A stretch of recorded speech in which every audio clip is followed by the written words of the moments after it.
하나님의 말씀 요한일서 4장 13절에서 21절입니다. 요한일서 4장 13절에서 21절 다 같이 함께 읽겠습니다. 그의 성령을 우리에게 주심으로 우리가 그 안에 거하고 그가 우리 안에 거하시는 줄을 아느니라. 아버지가 아들을 세상의 구주로 보내신 것을 우리가 보았고 또 증언하노니 누구든지 예수를 하나님의 아들이라 시인하면 하나님이 그의 안에 거하시고 그도 하나님 안에 거하느니라. 하나님이 우리를 사랑하시는 사랑을 우리가 알고 믿었노니 하나님은 사랑이시라. 사랑 안에 거하는 자는 하나님 안에 거하고 하나님도 그의 안에 거하시느니라. 이로써 사랑이 우리에게 온전히 이루어진 것은 우리로 심판날에 담대함을 가지게 하려 함이니 주께서 그러하심과 같이 우리도 이 세상에서 그러하니라. 사랑 안에 두려움이 없고 온전한 사랑이 두려움을 내쫓나니 두려움에는 형벌이 있음이라. 두려워하는 자는 사랑 안에서 온전히 이루지 못하였느니라. 우리가 사랑함은 그가 먼저 우리를 사랑하셨음이라. 누구든지 하나님을 사랑하노라 하고 그 형제를 미워하면 이는 거짓말하는 자니 보는 바 그 형제를 사랑하지 아니하는 자는 보지 못하는 바 하나님을 사랑할 수 없느니라. 우리가 이 계명을 주께 받았나니 하나님을 사랑하는 자는 또한 그 형제를 사랑할지니라. 아멘. 오늘도 하나님의 은혜가 여러분 삶 안에 가득하기를 바랍니다. 여러분을 통해서 하나님의 영광 나타나기를 주님의 이름으로 축복합니다. 오늘 우리가 요한일서를 보면서 하나님께서 우리를 얼마나 사랑하는가, 그리고 우리가 그 사랑 안에 얼마나 거하는가 하는 것을 볼 수 있죠. 우리가 가끔 부모와 자녀, 특별히 엄마와 딸, 아빠와 아들, 혹은 엄마와 아들, 아빠와 딸, 이러한 자녀들과의 아름다운 사랑의 모습을 보면 참으로 좋다, 이런 마음을 느낄 때가 있습니다. 이게 TV를 봐도 그렇고 혹은 우리가 주변에도 참 부모는 늘 자녀를 생각하고 또 자녀도 부모를 늘 생각하고 배려하는 마음을 가지는 것을 보면 참 아름답다라는 그러한 생각을 가질 때가 있죠. 그것처럼 오늘 하나님께서 우리를 사랑하는 것, 그리고 우리가 그 하나님의 사랑 안에 함께 거하는 것, 이것을 우리는 동행한다라고 이야기합니다. 함께 간다, 동행한다. 그래서 우리가 하나님과 동행하는 것, 이것은 늘 우리가 이 땅에서 사는 날 동안 늘 있어야 되는 일입니다. 그렇다면 하나님과 동행함을 어떻게 알 수 있는가라는 거죠. 다시 말하면 그리스도인의 자기 점검, 이것은 늘 우리들에게 있어야 되는 일이기도 합니다. 그리스도인의 자기 점검. 자, 그러면 하나님과 동행하는 법을 어떻게 알 수 있는가라는 거죠. 여러분이 하나님과 동행하는 것을 어떻게 알 수 있습니까? 오늘 사도 요한은 이렇게 말합니다. 그의 성령을 우리에게 주심으로 우리가 그 안에 거하고 그가 우리 안에 거하시는 줄 아느니라 라고 말합니다. 우리가 하나님과 동행하는 것, 그것은 가장 중요한 것은 내 안에 성령이 계신가라는 것입니다. 성령이 계신가. 사실 우리가 하나님과 함께 하고 있다, 하나님과 동행한다라는 것 눈에 보이지 않기 때문에 그것을 알기가 쉽지 않습니다.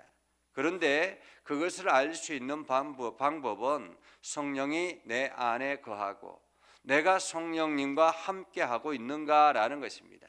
자, 그렇다면 성령이 내 안에 거하는 것은 어떻게 알 수 있는가라는 거예요. 성령이 내 안에 거하는 것을 어떻게 알 수 있는가? 14절에 보면 이렇게 말합니다. 아버지가 아들을 세상의 구주로 보내신 것을 우리가 보았고 또 정언하노니 누구든지 예수를 하나님의 아들이라 시인하면 하나님이 그 안에 거하시고 그도 하나님 안에 거하시느니라. 우리가 하나님을 알고 있는 것, 내가 하나님을 알고 있는 것을 시인한다라는 거예요. 시인한다. 시인한다라는 것은 자기 혼자 고백한다라는 의미가 아닙니다. 시인한다라는 말은 밖으로 드러낸다라는 말입니다. 밖으로 드러낸다. 제가 이제 석사 논문을 가치 명료화라는 그러한 논문을 썼는데요. 그것은 우리가 가치를, 내가 인생을 살아갈 때 가장 중요한 가치가 있는데 그 가치를 어떻게 명확하게 하는가 하는 것을 이제 어떻게 증명하는가라는 거죠. 어떻게 증명하는가. 여러분이 인생에 중요하게 생각하는 것이 있잖아요. 그죠? 인생을 살면서 인생의 모토가 있잖아요. 내가 중요하게 생각하는 인생의 모토, 그것을 우리는 가치라 그렇게 이야기하는데 이 가치를 어떻게 명확하게 하는가라는 거죠. 그 가치를 명확하게 하기 위해서는 여러 가지 내가 거기에 대해서 투자를 하는가, 다른 어떤 것들보다 그것을 더 소중하게 여기는가, 이러한 것들도 있지만은 다양한 방법들이 있지만은 그 중에 하나가 바로 그것을 공개적으로 사람들한테 떳떳하게 이야기할 수 있는가라는 것입니다. 이야기할 수 있는가. 그것을 사람들한테 공개적으로 분명하게 내가 이러한 것들을 중요하게 여긴다라고 공개적으로 이야기할 수 있는가라는 거죠. 한마디로 우리가 예수 그리스도를 하나님의 아들이라고 다른 사람들한테 공개적으로 시인할 수 있는가, 이야기할 수 있는가. 그것을 이야기할 수 있다면 그 사람은 예수 그리스도 안에, 하나님 안에 거하는 사람이고 성령이 그 안에 거하는 사람이다라는 거죠. 그러니까 성령이 내 안에 거하시면 성령님께서 내 안에서 그 예수 그리스도를 하나님의 아들로 시인하게 한다라는 것입니다. 예수님이 우리와 동일한 인간임에도 불구하고 그분은 하나님의 아들입니다라는 것을 공개적으로 시인할 줄 아는 사람, 다른 표현으로 말하면 우리가 전도할 수 있는 사람이 바로 하나님과 동행하는 사람이다라는 말이죠. 성령이 내 안에 거하시면 다른 사람들한테 그렇게 할 수 있다라는 것입니다. 그래서 하나님이 우리를 사랑하시는 사랑을 우리가 알고 믿었노니 하나님은 사랑이시라. 사랑 안에 거하는 자는 하나님에 거하고 하나님도 그의 안에 거하시니라. 두 번째, 우리가 하나님을 아는 것, 성령이 내 안에 거하는 것을 알 수 있는 것은 내가 사랑 안에 거하는가라는 것입니다. 사랑 안에 거하는가. 하나님은 사랑 그 자체라는 것입니다. 하나님은 그 사랑 그 자체인데 하나님이 내 안에 거하는데 내가 사랑할 줄 알지 못한다면 그것은 하나님 안에 거하는 것이 아니다라는 거죠. 하나님이 사랑이시고 그 사랑이 내 안에 들어와서 내 삶 안에 몽땅 계시는데, 그런데 내가 사랑하지 않는다면, 사랑할 줄 모른다면 그것은 하나님의 사랑이 내 안에 거하는 것이 아니다라는 것입니다. 여러분 그렇지 않겠습니까? 만약에 여러분들이 어디가 아픕니다. 그런데 아주 이제 의사가 아주 명의가 있어가지고 그 사람이 치료약을 주셨습니다. 치료가 정말로 이 약을 먹으면 그 몸이 나을 것이다라고 치료약을 주셨는데 그 처방받아가지고 치료약을 가져와서 먹었는데 아무런 이게 변화가 일어나지 않습니다. 그러면 뭐라고 그럽니까? 그 사람이 이게 돌팔이다고 그렇게 이야기할 수 있지 않겠습니까? 그 치료약을 받아서 먹으면 치료가 이루어져야 되는데 이루어지지 않는 거예요. 영향력을 끼치지 못하는 것입니다. 그 약이 영향력을 끼치지 못하는 것입니다. 그러면 처방을 잘못한 것이겠죠. 하나님의 사랑이 내 안에 거한다고 말씀하셨는데 하나님은 사랑이십니다. 그런데 그 사랑이 내 안에 들어왔으면 영향력을 끼쳐야 되는 거죠. 그렇죠? 그런데 하나님의 사랑이 내 안에서 영향력을 끼치지 못한다면 그것은 하나님의 사랑이 내 안에 없다라는 것과 같다라는 것입니다. 그래서 내 안에서 하나님의 사랑이 있는가라는 거예요. 이로써 사랑이 우리에게 온전히 이루어진 것은 우리로 심판날에 담대함을 가지게 하려 함이니, 하나님의 사랑이 내 안에 거하시면 세 번째 우리가 알 수 있는 것은 담대함이라는 것입니다. 용기라는 거죠. 얼마 전에 미국에서 트럼프 대통령이 이게 불법 거주자들을 강제적으로 내쫓는 그러한 시행령을 내렸습니다. 그래서 많은 사람들이 미국에 살고 있는데 그 속에서 두려워하는 사람들이 있습니다. 10년을 살았고 20년을 살았는데도 두려워하는 사람이 있습니다. 어떤 사람들입니까? 거주권을 가지고 있지 않는 사람, 영주권이나 시민권을 가지고 있지 않는 사람들은 두렵다라는 거예요. 왜냐하면 언제 쫓겨날지 모르니까. 지금도 여전히 마찬가지라는 것입니다. 그래서 그 사람들은 지금 밖으로 외부로 나오지 못합니다. 혹여나 나왔다가 못 들어갈까 봐, 그러면 모든 삶의 영역이 그 안에 다 있는데 나왔다가 들어가지 못하면 이제 안 되니까 아예 나오지를 못한다라는 거죠. 여전히 두려운 마음을 가지고 있다라는 것입니다. 우리가 하나님의 사랑을 가지고 있으면 하나님 마지막 심판날에 예수 그리스도께서 이 땅에 심판하러 오실 텐데, 그 심판날에 우리는 어떻게 대합니까? 용기를 가지고 담대하게 나아가는 것입니다. 지금도 여전히 미국에서 영주권을 가지고 있는 사람이나 혹은 시민권을 가지고 있는 사람들은 당당하게 나라에 요구할 수 있는 것입니다. 무엇이든지 필요한 것들은 요구할 수 있는 거죠. 그러나 영주권이 없는 사람들은 두려움을 가지고 있는 것입니다. 혹시나 내가 이렇게 요구했다가 들통나면 어떻게 되지? 이러한 마음으로 감히 요구하지도 못하고 그냥 여러 가지 어려움, 부당함을 그대로 누리면서 살아가게 된다는 거죠. 우리나라에서도 마찬가지지 않습니까? 불법 거주자들은 여전히 많은 사람들에게 이용당하기도 하고 또 여러 가지 많은 어려움을 겪기도 합니다. 그것처럼 우리가 하나님의 사랑을 안에 있으면 담대함을 가지게 된다라는 것입니다. 용기를 가지게 된다라는 거죠. 이 용기, 담대함은 마지막 심판날에도 필요하지만은 우리가 세상을 살아가는데도 당당하게 된다라는 것입니다. 하나님이 내 안에, 이 땅의 창조주가 하나님이시니까, 하나님의 사랑이 내 안에 거하시니까 내가 무엇이 두렵겠습니까? 그래서 세상에 담대하게 나아가게 되는 거죠. 한마디로 용기를 가지게 된다라는 것입니다. 사랑 안에 두려움이 없고 온전한 사랑이 두려움을 내쫓나니 두려움에는 형벌이 있습니다. 두려워하는 자는 사랑 안에서 온전히 이루지 못하느니라. 내 안에 마지막 심판 때에 두려움이 있는가? 내가 죽으면 두려움을 가지는가? 그래서 많은 성도들이 마지막 죽음을 맞이할 때 어떻게 합니까? 얼굴이 평안하다라고 이야기하잖아요. 미소가 가득하다라고 이야기하잖아요. 두려움이 사라졌다라는 거죠. 왜냐하면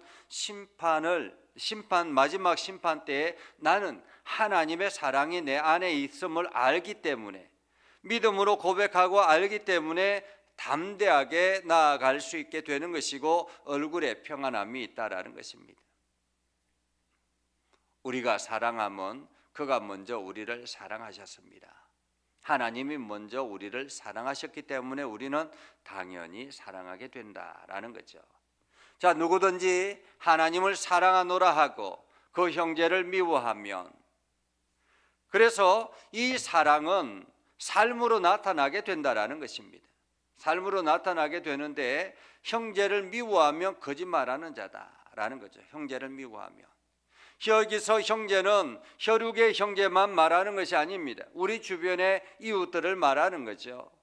내 주변의 사람들을 말하는 것입니다. 이들을 미워하면 그것은 사랑하는 것이 아니다.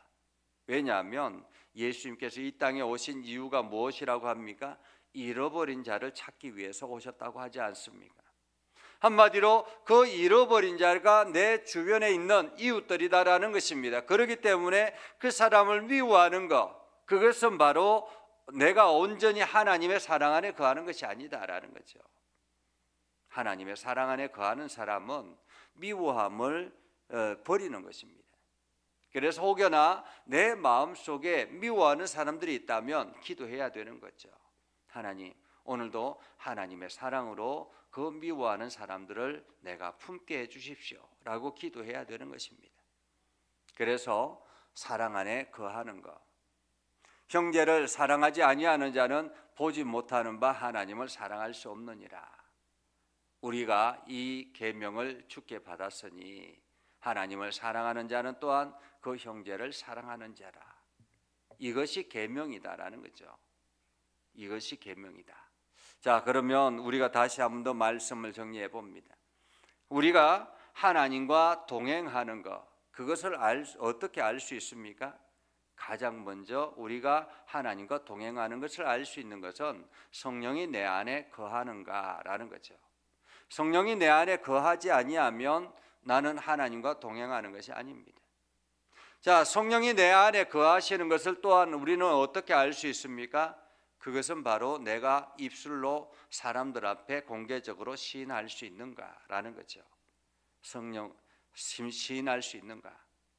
그리고 성령이 내 안에 거하시면 내 안에 변화가 일어나게 되는데 예수를 주로 시인하게 되고 두 번째 우리의 변화는 바로 사랑을 하게 된다라는 것입니다. 이웃 형제를 바라보며 긍휼의 마음을 품게 되고 그들을 사랑할 수 있게 된다라는 것입니다. 내 삶의 형태가 바뀌게 된다라는 것입니다. 그리고 세 번째 우리가 알 수 있는 것은 담대함이라는 거죠. 마지막 때 심판날에 우리가 담대하게 용기를 가지고 나아갈 수 있게 되고 또한 내가 세상을 향하여서도 여전히 하나님의 사랑 안에 거하기 때문에 담대하게 그 세상 속에서 살아가게 된다라는 것입니다. 그래서 우리가 그 이 사랑을, 이웃을 사랑하고 혹여나 미워하는 사람이 있다면 여전히 우리는 그들을 위해서 기도하고 사랑을 가질 수 있도록, 사랑할 수 있도록 기도하며 나아가야 된다라는 것. 이것이 오늘 하나님께서 우리를 통해서 주시는 말씀입니다. 오늘 하루를 살아갈 때 여러분들이 하나님과 동행하는 삶을 살아갈 수 있기를 바랍니다. 그래서 여러분의 입술을 통해서 예수 그리스도를 세상 사람들에게 드러내고 그리고 그 사랑을 실천하며 오늘도 용기를 가지고 나아가는 믿음의 삶을 살아갈 수 있기를 주님의 이름으로 축복합니다. 기도하겠습니다. 거룩하신 아버지 하나님, 오늘도 우리 가운데 함께 하시고 하나님의 사랑을 우리에게 부어 주셔서 우리가 믿음 안에 굳건하게 서게 하시고 하나님의 영광 드러내게 하시고 복음에 합당한 열매 맺으며 살아가게 하옵소서. 연약한 저희를 부르셔서 하나님의 일꾼 삼아 주셨사오니 오늘도 용기를 가지고 담대하게 나아가게 하셔서 하나님의 뜻을 이루게 하여 주옵소서. 주의 나라 주의 뜻을 이루며 하나님의 영광 드러내며 복음에 합당한 열매 맺으며 오늘도 믿음의 성도로서의 삶을 온전하게 살아가게 하옵소서. 아버지 하나님, 믿음의 성도들이 하나님을 향하여 간구할 때 하나님 그 기도를 들어 응답하여 주셔서 오늘도 기쁨과 감격이 넘치는 복된 하루가 되게 하여 주옵소서. 예수님의 이름으로 기도드리옵나이다. 아멘. 이제는 우리 구주 예수 그리스도의 은혜와 하나님 아버지 극진하신 사랑과 성령님의 감화 감동 역사 위로 교통하시며 은혜가 주님의 말씀 붙들고 나아가는 믿음의 백성들 위해 하는 모든 일들 위해 영원토록 함께 하옵시기를 간절히 축원하옵나이다. 아멘.